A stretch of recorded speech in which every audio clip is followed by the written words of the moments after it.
Si quelqu'un est en Christ, il est une nouvelle création.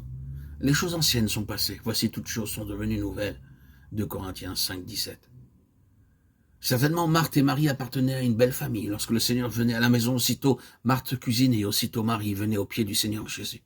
Quelle belle famille! Généreux, bon, aimable, et si hospitalier, par-dessus tout une famille craignant Dieu. Mais le Seigneur avait vu quelque chose que les autres ne pouvaient pas voir. À moins qu'un homme ne devienne complètement nouveau, il ne peut recevoir l'amour, la puissance et la grâce de Dieu. Même si extérieurement il semble beau et se comporte bien, aucune de ces vertus humaines ne peuvent satisfaire Dieu, à moins qu'elles ne proviennent d'un changement intérieur de nature. Nous demeurons sous la condamnation aussi longtemps que nous ne venons pas au Seigneur Jésus. Tout ce que nous possédons par notre vieille nature, notre bon comportement, nos manières ou ce que nous appelons vertu, ne sont rien que des vêtements souillés. Isaïe 64, 6. Ce n'est que lorsque nous recevons une vie nouvelle que notre nature est nouvelle. Ainsi, le Seigneur Jésus-Christ vint à Béthanie pour leur faire voir leur véritable condition intérieure, car alors seulement il pouvait les bénir. Il alla à Béthanie patiemment et avec affection jusqu'à ce qu'il trouva un changement dans toute la famille. Le Seigneur Jésus-Christ vient à nous très affectueusement. Il envoie les siens, ses serviteurs, jusqu'à ce que nous possédions pleinement la vie nouvelle. Alors notre oui devient oui et notre non, non. Chaque pas est contrôlé par lui. Cela prend du temps, mais le Seigneur connaît toutes nos difficultés.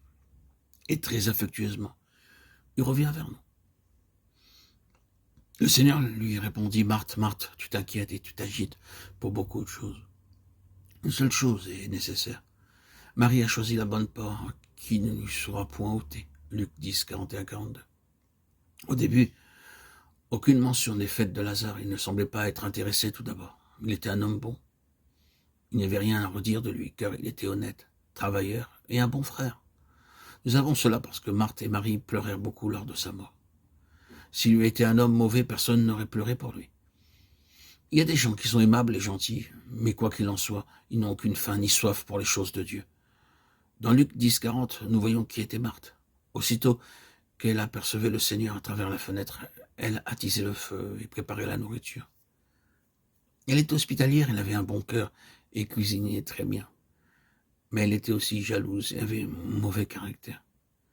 Elle cuisinait un moment, mais elle conservait un œil sur Marie et l'autre sur la nourriture. Elle patientait un peu, mais son cœur brûlait jusqu'à ce qu'en colère, elle alla vers le Seigneur, Jésus disant, « Seigneur, regarde cette femme, dis-lui de venir m'aider. » Par la venue du Seigneur dans leur famille, toutes leurs faiblesses cachées furent mises en lumière. Les hommes révèlent le péché pour nous accabler, mais le Seigneur le fait pour nous bénir. Il alla à Béthanie, non point pour les couvrir de honte, mais pour leur permettre de voir leurs propres conditions, afin de réaliser leur folie et leur faiblesse, et d'être transformés et changés.